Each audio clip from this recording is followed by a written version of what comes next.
తాకట్టులో ఉన్న బంగారాన్ని విడిపించి ఆ రోజున్న మార్కెట్ ధర కట్టి మిగిలిన డబ్బును మీకు అందిస్తుంది కొమ్మూరి గోల్డ్. నమస్తే, నేను ముఖేష్. గోకర్ణ గౌరవాన్వితులు, శాక్తేయ సహస్ర కిరణ బిరుదాంకితులు, శక్తిపీఠం వ్యవస్థాపకులు పూజ్యశ్రీ డాక్టర్ స్వామి శాంతానంద పురోహితి గారు మనతో పాటు ఉన్నారు. వారితో మాట్లాడే ప్రయత్నం చేద్దాం. గురువు గారు నమస్కారం.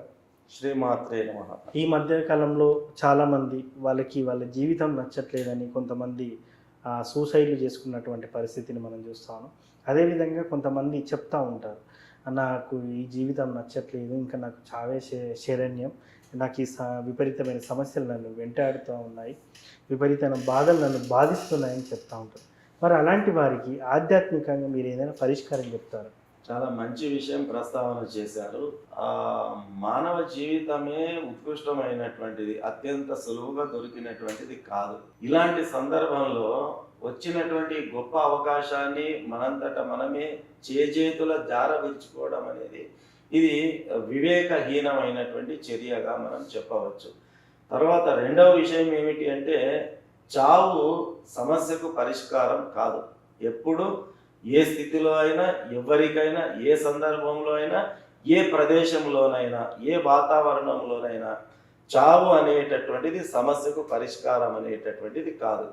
ఎక్కడైతే సమస్య సృష్టింపబడిందో, సమస్య సృష్టింపబడిన ఆ క్షణమే ఆ సమస్యకు పరిష్కారము కూడా సృష్టింపబడి ఉంటుంది. కాబట్టి ఆ పరిష్కార మార్గాన్ని మనం వెతుక్కోవాలి.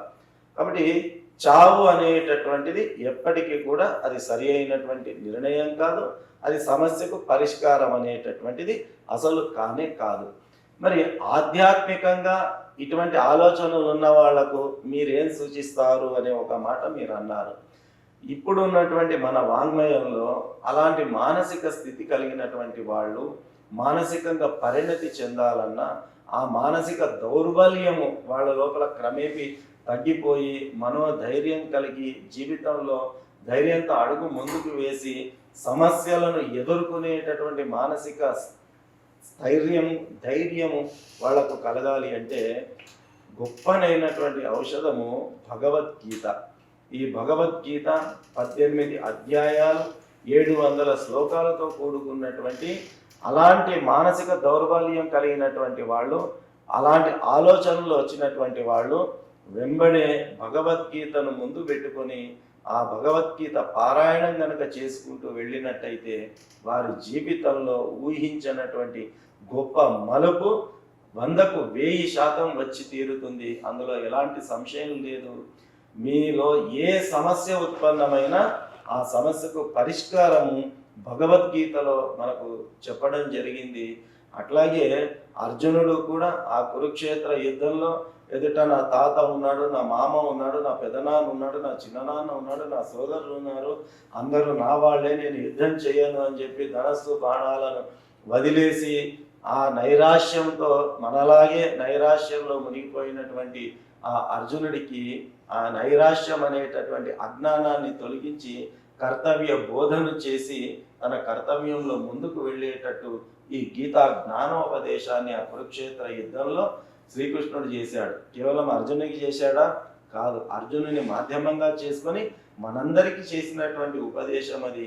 కాబట్టి అర్జునుడు ఎలా నైరాశ్యంలో ఉంటే తట్టి లేపి ఆయనను ముందుకు నడిపించిందో భగవద్గీత, నైరాశ్యంలో ఉన్నటువంటి మనల్ని కూడా తట్టి లేపి ఈ భగవద్గీత ముందుకు నడిపిస్తుంది అనడంలో ఎలాంటి సంశయం లేదు.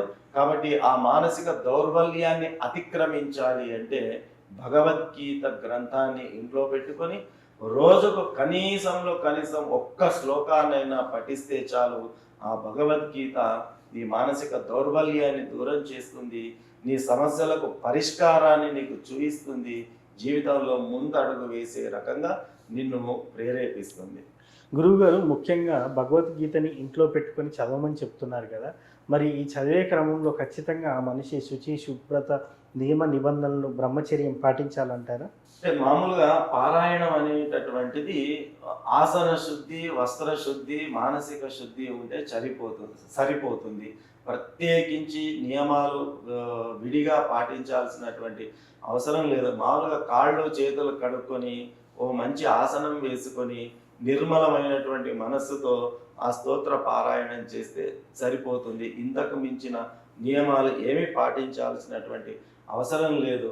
కాకపోతే మన ప్రయత్నం మనం చేస్తూ గురుముఖత ఆ యొక్క శ్లోకాలను నేర్చుకునేటటువంటి ప్రయత్నం చేసి, ఎందుకంటే అక్షర దోషాలు లేకుండా మనం పఠిస్తేనే దాని ఫలితం అనేటటువంటిది మనకు వస్తుంది. కాబట్టి కాస్త మనము దానికి అలవాటు అయ్యే వరకు, ఒక క్రమశిక్షణ అలవడే వరకు రోజు మనకు తోచినట్టు చదువుకుంటూ వెళ్ళినా పర్వాలేదు.